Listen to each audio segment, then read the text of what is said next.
bien, bonjour les spotters et bienvenue dans notre live hebdomadaire de 15 heures. Aujourd'hui, je suis d'ailleurs délocalisé du côté de Nantes où je fais ce live d'aujourd'hui. Et hier soir, je vais vous parler aujourd'hui d'un sujet distanciation sociale et relations interpersonnelles dans le travail. Vous voyez, tout un sujet, tout un programme. J'étais au C2P hier, à nouveau en visio, en distant, pour faire une conférence, un séminaire sur cette question-là. Où on était assez nombreux parce que le sujet intéresse pour savoir comment on doit faire avec ce système aujourd'hui. On est tous, vous voyez, moi je suis en remote à Nantes, où tout le monde était partout. Comment on fait pour garder notre relation au travail? Ah, bonne question. On a été obligé par le confinement, on a été forcé maintenant encore plus par le Covid, donc ça devient un vrai sujet pour tous. Et moi je vois bien que c'est un sujet qui pose problème pour tous les managers, pour tous les patrons, mais même aussi pour tous les employés. Comment on fait? Alors du coup, moi, fidèle un peu à mes habitudes, je voulais partager avec vous le retour d'expérience, un peu d'analyse et le retour d'expérience, en particulier de ce qu'on a fait aussi à Genspot, mais pas que. À travers, en fait, je vais prendre le condensé, ça a duré 2 heures hier soir, vous voyez, j'ai eu plein de questions, on a fini parce qu'il fallait quand même qu'on aille prendre l'apéro, il était plus de 20 heures, donc moi j'étais chez des amis, il fallait quand même passer ensuite à autre chose. Mais vous voyez l'intérêt qu'il y avait derrière ce sujet-là, parce que tout le monde se pose des questions, comment on va faire? Et alors là, moi je vous propose 5 éléments clés qui structurent, à mon avis, une bonne, justement, fonctionnement en équipe remote, c'est-à-dire tout le monde est derrière son ordinateur, voilà. Donc on y va. Le premier de cette obligation d'être justement chacun chez soi de son ordinateur, c'est justement de redéfinir un cadre explicite, un cadre clair dans lequel on donne pourquoi on est comme ça, pourquoi on fonctionne comme ça et qu'est-ce qui se passe.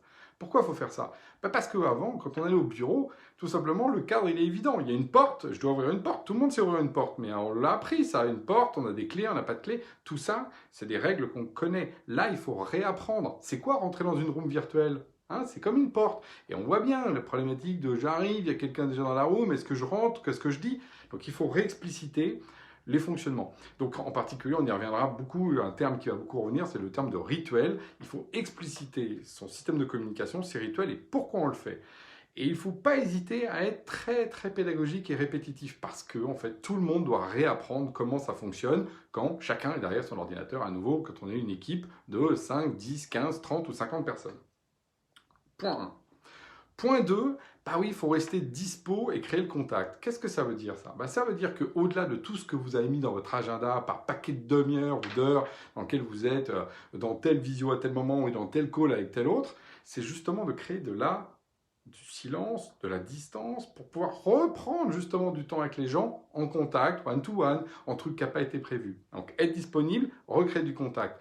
Ne pas être dans un agenda de ministre dans lequel finalement vous allez faire que de la productivité et là du coup effectivement ça assèche la relation. Or le problème c'est que si vous asséchez la relation, en fait au bout d'un moment les gens se démotivent, voire même peuvent faire des burn-out, être justement moitié déprimés. Voilà, si on veut justement maintenir aussi une dynamique, la dynamique il faut laisser de l'espace. Donc restez disponible et provoquer des contacts inopinés et non pas tout dans votre agenda comme ça.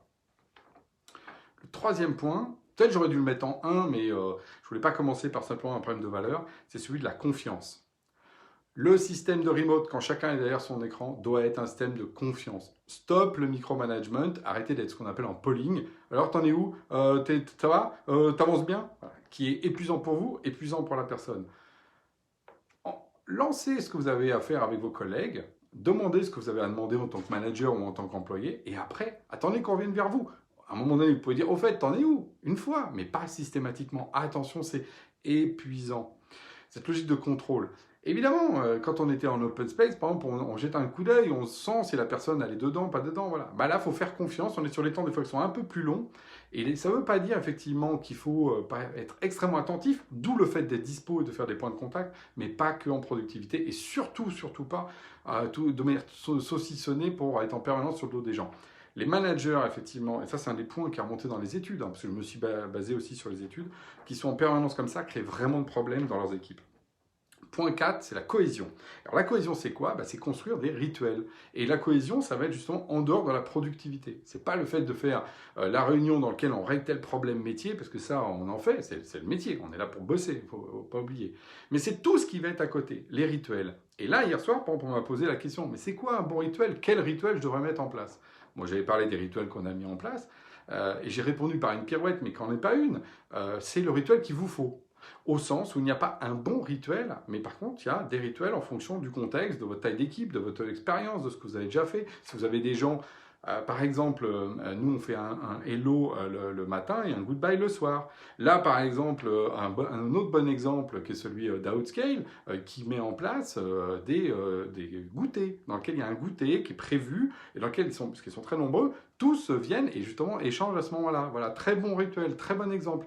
Moi, j'ai un autre pote qui, lui, par contre, a des gens qui sont aux US et d'autres qui sont plutôt en Europe de l'Est. Par exemple, il fait des trucs à 14 heures quand tout le monde est sur le même fuseau. Voilà, ça aussi, c'est malin. Donc, vous voyez, des rituels totalement différents qui racontent votre histoire. Et ça, c'est très important. Et de ne pas être que dans la productivité si vous voulez créer une cohésion. Il faut aussi être dans l'échange. Ça ne veut pas dire qu'on va parler seulement des mouches et des choses qui se sont passées à la télé. En général, d'ailleurs, assez vite, ça revient sur le boulot. Mais ce n'est pas un objectif de productivité comme une réunion dans laquelle on a un objectif, un compte-rendu, etc. Ok. Dernier point, c'est que justement, il faut que tout ça, ce soit évolutif. Le rituel, ce qui compte, c'est pas qu'il soit mis comme ça, mais c'est qu'il évolue. Et que, par exemple, nous, par exemple, le hello, au départ, j'animais le hello et le bye-bye, on vient dire, ah ouais, mais attends, c'était beaucoup trop l'animateur.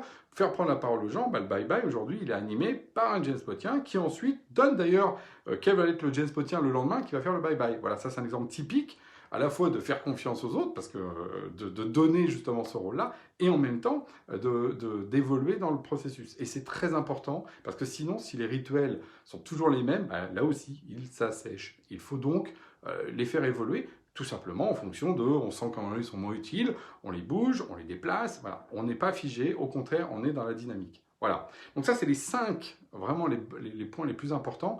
Et je finirai en disant, finalement, quand on résume tout ça, c'est 1. Faites attention à l'implicite. La visio, l'échange numérique crée beaucoup d'implicite. On sait bien, les SMS peut être compris et tout d'un coup créer des drames. Donc il faut être encore plus dans l'explicitation de ce qu'on fait, du méta, comment on le fait, pourquoi on le fait, le sens, et tout ça, c'est ce que j'ai beaucoup aussi expliqué hier, sans oublier les émotions, dire ce qu'on ressent. Ah, moi là, ce rituel-là, il me fatigue. Ah, là, tel truc, je trouve ça super.